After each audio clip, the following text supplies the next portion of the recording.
And this is the original meeting house of the Quaker Society, in which Huldah Hoover, Herbert Hoover's mother, was an elder and was one of the parishioners, or whatever they call them, seated on the upper pews. Interestingly, at a Quaker meeting, at least at that time, I don't want to speak for current practices, the Quakers would meet in silence until Spirit moved one of them to speak.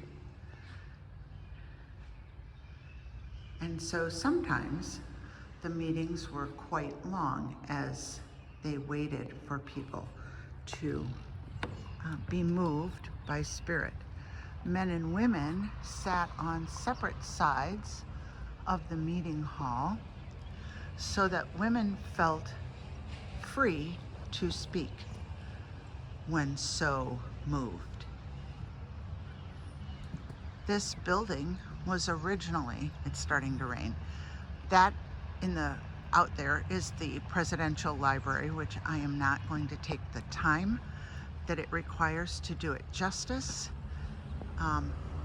This Quaker Meeting Hall was originally 2 blocks west and east, 2 blocks that way, and was moved here in 1964.